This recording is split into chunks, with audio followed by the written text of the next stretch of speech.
नमस्कार मित्रांनो, मुरंबा या मालिकेच्या आजच्या भागात आपण बघूया. आजीने इरावतीला औक्षण करायला लावलेलं असतं. इरावती म्हणते मी करणार नाही. मी असं काही एक करणार नाहीये, कळतंय का मम्मा? सगळे आता एकमेकाकडे बघायला लागलेले असतात. मालविका ओवाळ बरं. नाही नाही, ती मुकादमे का?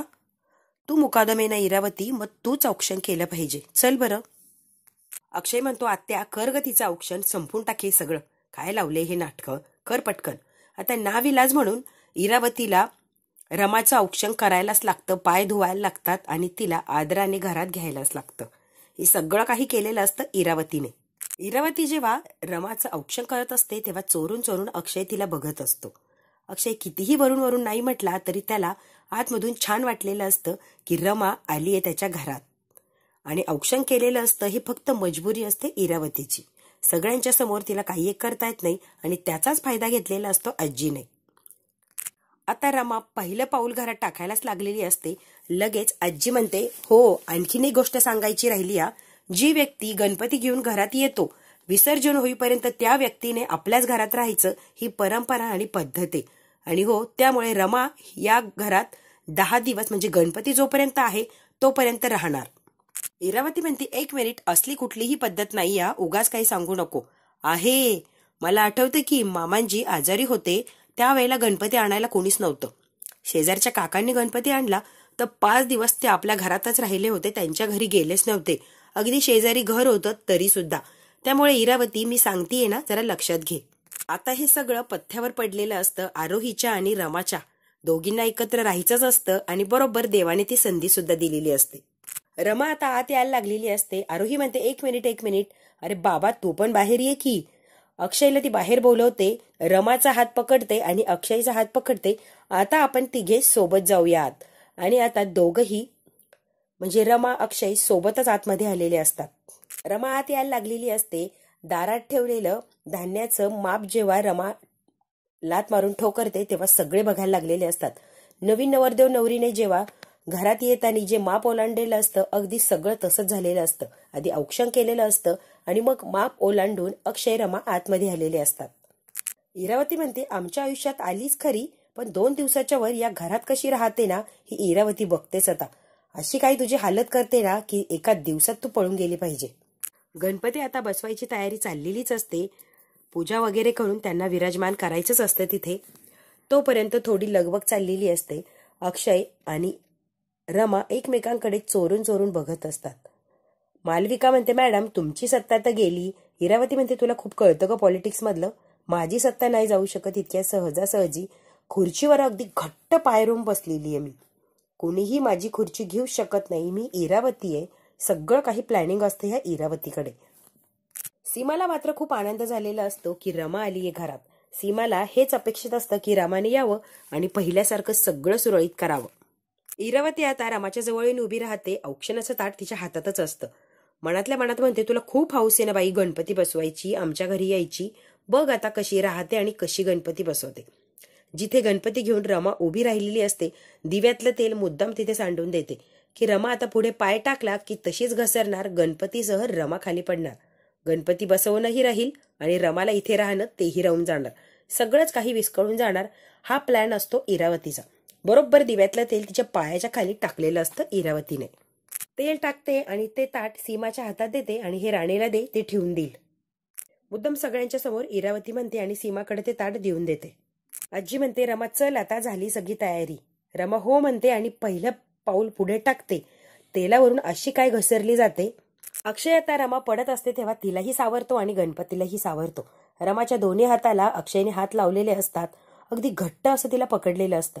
अक्षय आणि रमा एकमेकांकडे बघण्यात अगदी मग्न झालेले असतात. सगळ्यांच्या लक्षात येतं की हे दोघं एकमेकांकडेच बघतात. इरावती जरा वेळ थांबते आणि म्हणते, अरे हळूहळू पडेल रे ती. आजी म्हणते, अक्षय छे, तिला एकटीला नको हा, तिला खूप जड झालंय ते. तू हात लाव बरं, एकटीने नको ठेवायला गणपती. अक्षय आणि रमा दोघे मिळून आता गणपती ठेवतात त्याच्या जागेवर. सगळं काही अगदी जोडीने चाललेलं असतं. 7 वर्षानंतर पहिल्यांदा गणपती आलेले असतात. अक्षय आणि रमा दोघांच्या हाताने म्हणजे जोडीने सगळं काही होत असतं. इरावती आता गणपतीच्या तोंडावरचा जेव्हा रुमाल काढला जातो, जोरात ओरडते, गणपती बाप्पा मोरया, मंगलमूर्ती मोरया.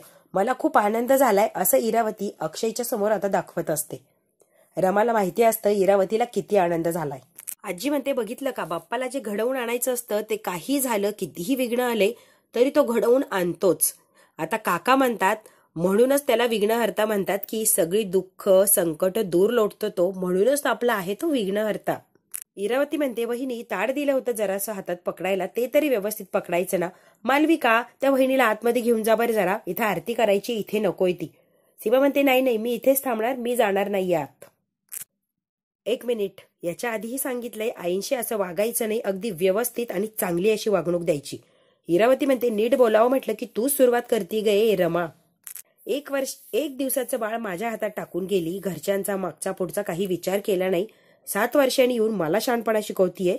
रमा म्हणते, अहो आत्या, गणपती विसर्जनापर्यंत इथे मी, एका दिवसात 24 तास असतात, तुम्हाला सुद्धा भरपूर वेळ देणार उनी दुनी काढायला, त्यामुळे आत्ताच सगळं काही काढू नका हो, भरपूर वेळ देणार आणि इथेच राहणार आहे मी, दिवसभर उनी दुनी काढत बसा, सगळ्या प्रश्नांची उत्तरं देणार.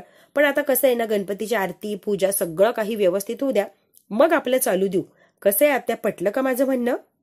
पहिली जी रमा असते ऐकून घेणारी मजबूर रमा, ती अजिबात राहिलेली नसते. प्रत्येक प्रश्नाला सडेतोड असं उत्तर देत असते आणि इरावतीचं नाक जागेवर ठेचत असते. रमा आता सीमाला घेते आणि आतमध्ये घेऊन जाते. इरावती म्हणते, घ्या. गेलीये सीमाला आतमध्ये घेऊन. आजी म्हणते, 7 वर्ष रमा या घरात नव्हती, अगदी वेडीपिशी झाली होती. रमा 7 वर्षानंतर घरात आली तर सीमा एका मिनिटात अशी सावरलीये. सीमाला फक्त रमा रमा रमाच हवी असते, काही गोळ्या औषधांची गरज नाहीये.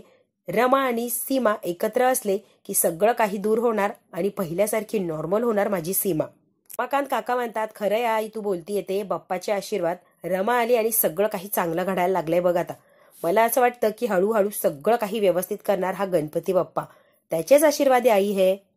रमा आता सीमाला तिच्या बेडरूम मध्ये आणते आणि तिला बसायला लावते. आई तुम्ही इथे बसा, तू पण बस रमा.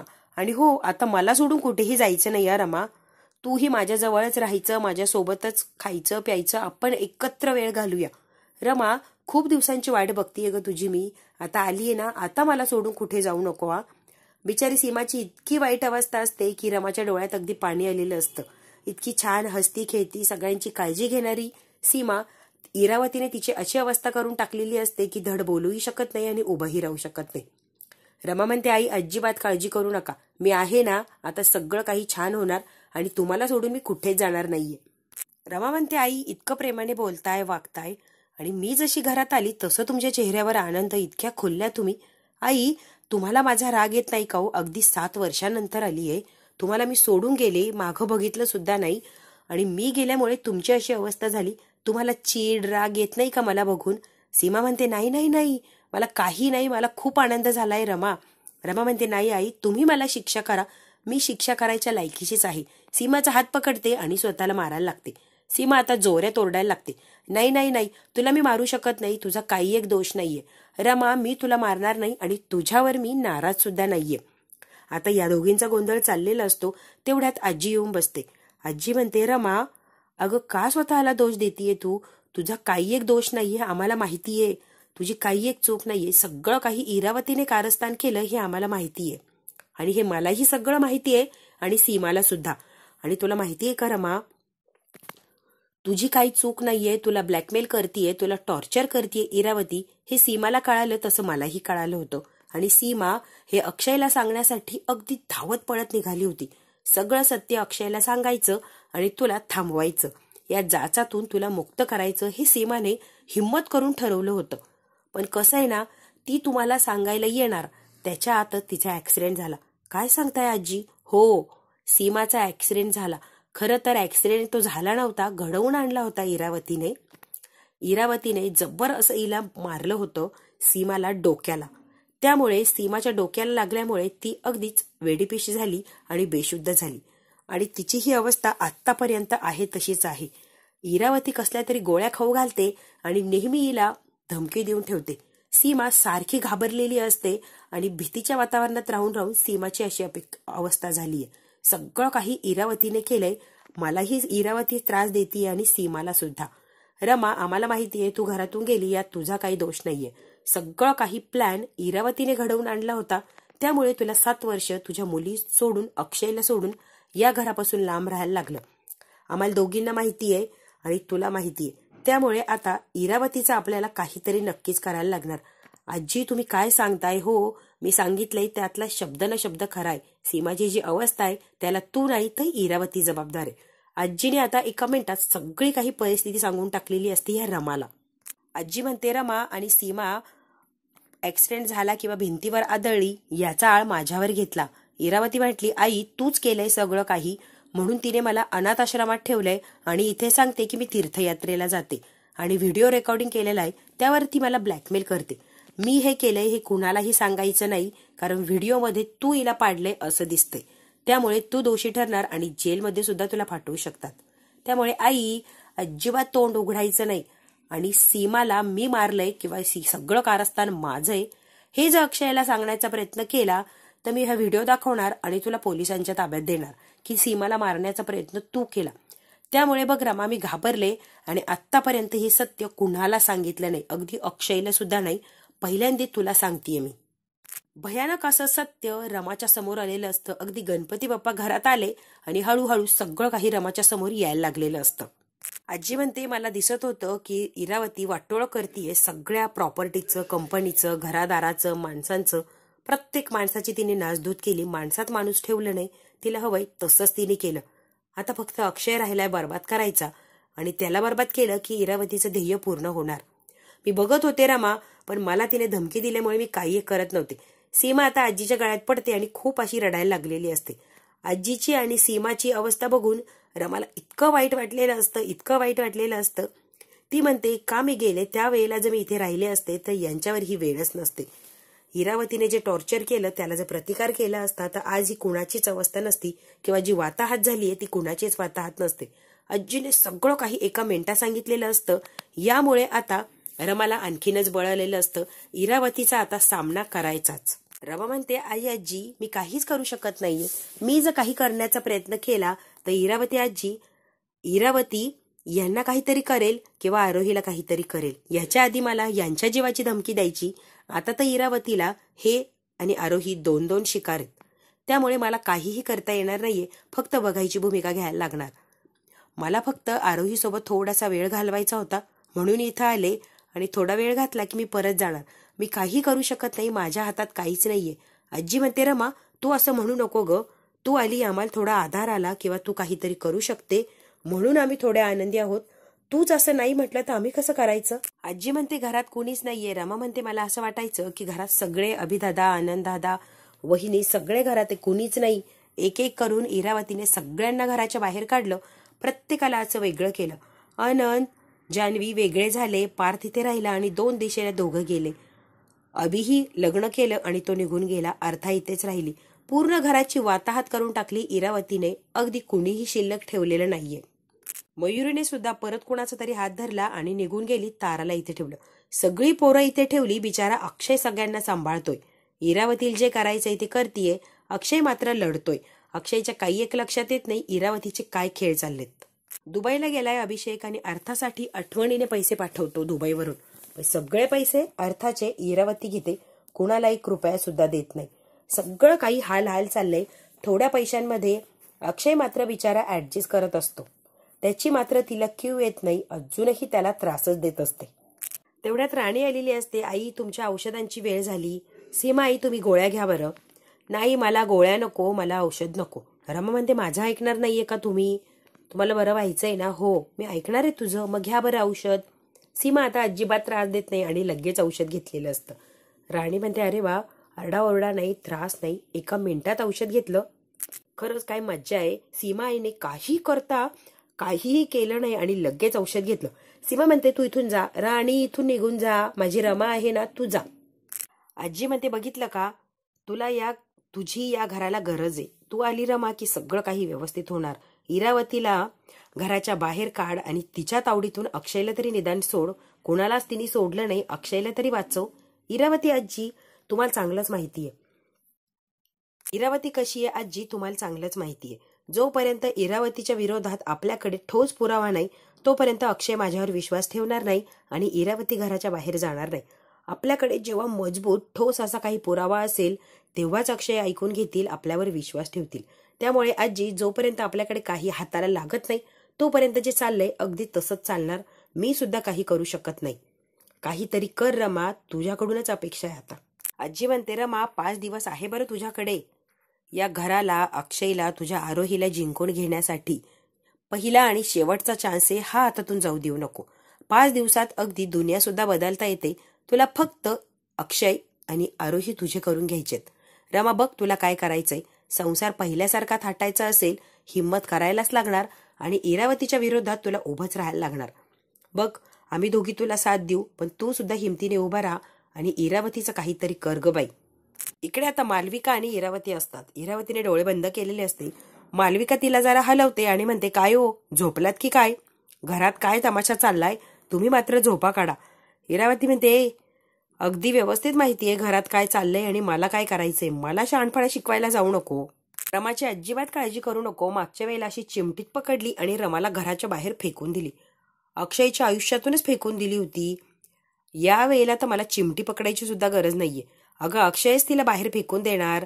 काय चाललंय ना नाटकं. बघ एका दिवसात तिला कशी घराच्या बाहेर काढते, बघतच राहा. मालविका म्हणते, तुम्ही म्हणताय अजिबात तसं काही होणार नाही. तुम्ही जसं तिचं वर्णन केलं तशी ती अजिबात नाहीये. नाकावर टिच्चून घरात आली आणि गणपती बसवलाय. कळतंय का तुम्हाला? तुम्ही आता तुमच्या भ्रमाच्या भोपळ्यातून बाहेर या आणि रिअल फॅक्टमध्ये जगायला लागा. पूर्वीची रमा दिसत नाही ती, अगदी कॉन्फिडन्स रमा आहे ती. अहो मॅडम, तुम्हाला काहीतरी नवीन गेम प्लॅन करायला लागणार.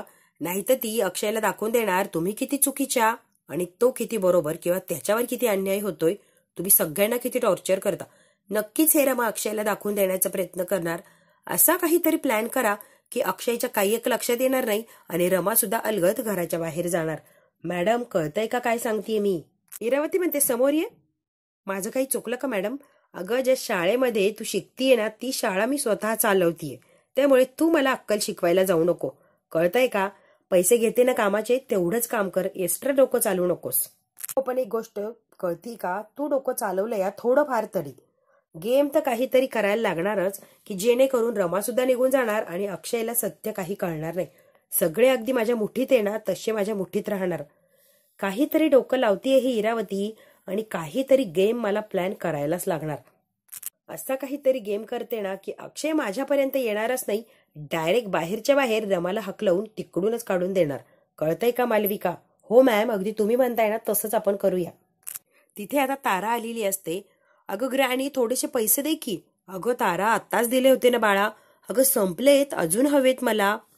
बरं देतीये बाई पैसे, पण लवकरात लवकर पॉकेट मनी बंद होणारा. का गं ग्रॅनी आजी? अगं तुमची मामी आली आहे ना. मामीला अजिबात हे आवडणार नाही. मी जे तुमचे लाड वगैरे करतीये, तुमच्याशी जे वागतीये ना, मामीला अजिबात आवडणार नाही आणि सगळं काही बदलण्याचा प्रयत्न करणार. अगं ती रमा आली आहे ना, आता बघ अक्षयच्या डोक्यात काहीतरी भरवणार आणि सगळं काही बंद करणार. पार्थला आणि तुला 100% बदलण्याचा प्रयत्न करणार. तुझं हे मॉडेलिंग फिडिलिंग, पार्थचे गेम वगैरे सगळं काही ती बदलून टाकणार आणि तिला हवंय तसं तुम्हाला वागायला लावणार. ती फक्त अक्षयच्या डोक्यात भरवणार. अक्षय बरोबर तुम्हाला सांगणार की सगळं काही बंद करा. पैसे वगैरे तर माझ्याकडून काही मिळणारच नाही. आता बघा अक्षय आणि रमा दोघे मिळून तुमची कशी हालत करतात. आता बरोबर इरावतीने प्लॅनला सुरुवात केलेली असते. पार्थ आणि तारा या दोघांना रमाच्या विरोधात भडकावून दिलेलं असतं की रमा आलीये, आता ती तुम्हाला बरोबर घराच्या बाहेर काढणार. तुम्हाला सुधारण्याचा, म्हणजे तुम्ही बिघडलेले नाही आहात, पण ह्या सवयी लागल्यात, ह्या सवयी नको असं ती सांगण्याचा प्रयत्न करणार. तारा म्हणते, ग्रॅनी आजी हे काय ग, ही कसली फालतूगिरी? ती कोण आहे माझी? ती कोणीही नाहीये आणि मी तिचं काही एक ऐकणार नाहीये. तू माझी आजी आहे ना, फक्त मी तुझंच ऐकणार. तिची फालतूगिरी मी काय चालून घेणार नाहीये. इरावती म्हणते, माझं गोड बाळते. तारा म्हणते, अगं आजी तिला मला नडू दे, मग बघ तिला काय करते. ती अशी काय तिची हालत करते ना की या घरातून ती पळूनच गेली पाहिजे. इरा म्हणते, ती हो बेबी, तुला काय करायचंय ना ते कर. आधी आपल्याला मस्त आईस्क्रीम ऑर्डर कर बरं. हो आजी करते की. मालविका म्हणते, हे बरंय बाबा, घरातल्या लहान मुलांना मुठीत ठेवलंय, त्यांच्या याने तरी तुमची कामं होतात. अगं हीच हत्यार वापरायची आणि युद्ध जिंकायचंय. बघतो आता मालविका मी कशी लढाई जिंकते. संध्याकाळी आता देवापुढे दिवा लावत असते रमा. अर्था आणि आरोही येतात. आई तू आलीये ना, मी खूप खूप खुश आहे. मला खूप आनंद झालाय तू इथे आलीये. अर्था येते. अर्था म्हणते, काकू मी सुद्धा खूप खुश आहे, तू आलीयस ना, मला खूप आनंद झालाय. आरोही लांब उभी असते आणि अर्था रमाच्या जवळ असते. रमा अर्थाला जवळ घेते. अगं एवढीशी होते तेव्हा तुला बघितली होती, किती मोठी झाली आहे अर्था. अगदी प्रेमाने तिला मिठीत घेते आणि रडायला लागलेली असते. अर्थाचा लळा पहिल्यापासूनच रमाला असतो. रमाला इतकं रडायला येतं ह्या अर्थाला बघून आणि तिची ही अवस्था बघून की तिला अगदी प्रेमाने तिने जवळ घेतलेलं असतं. आता रडत असते, स्वतःला सावरते आणि म्हणते, जा सगळ्यांना आरतीला बोलवून आणा, आपण एकत्र आरती करूया. रमाला खूप वाईट वाटलेलं असतं. अर्था इतकी शांत गरीब आणि इरावतीने अजूनच तिला शांत करून टाकलेलं असतं. आता आरतीसाठी सगळे येणार असतात. बघूया आरतीसाठी कोण येतं आणि आरतीला काय काय नाटकं करतात. मित्रांनो, हा भाग इथेच संपला. पुढच्या भागात काय होणार अगदी थोडक्यात बघूया. रमाने फोन लावलेला असतो आणि वायफाय बंद करायला लावलेलं असतं अक्षयच्या घरचं. तारा म्हणते, तू कोण आहेस आणि का हे नाटकं करतीये? आमचं वायफाय बंद करणारी तू कोण आहेस ग? रमा आणि अक्षय एका रूम मध्ये असतात. अक्षय म्हणतो, तू का आली? मी फक्त गणपतीसाठी आले. नाही, तू आरोहीला माझ्या आयुष्यातून दूर करायला आलीये. मला कळते की सगळं माझं जे चाललंय ना ते सगळं विस्कळीत करायला आलीये. काहीतरी मोटिव्ह घेऊन तू आलीये या घरात. तू सहज आलेली नाहीये रमा, मी तुला चांगलं ओळखतो. रमा म्हणते, मी फक्त आरोहीसाठी आलीये, बाकी मला काही एक करायचं नाहीये. तुम्हाला आणि आरोहीला एकमेकांपासून वेगळं करून मला काय मिळणार आहे? अक्षय म्हणतो, आम्ही जिवंत आहे, तुझ्याशिवायही आम्ही जिवंत राहू शकतो. पैसे हवेत का तुला अजून? पैसे हवे असेल तर तसं सांग.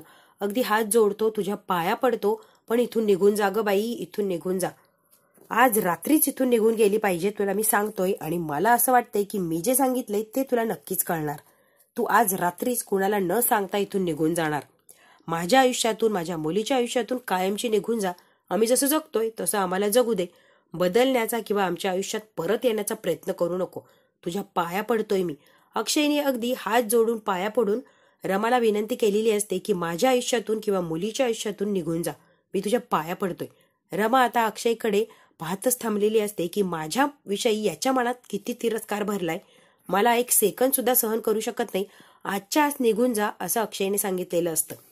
आता बघूया रमा त्या घरातून निघून जाते का ते घर व्यवस्थित करण्यासाठी तिथेच थांबते.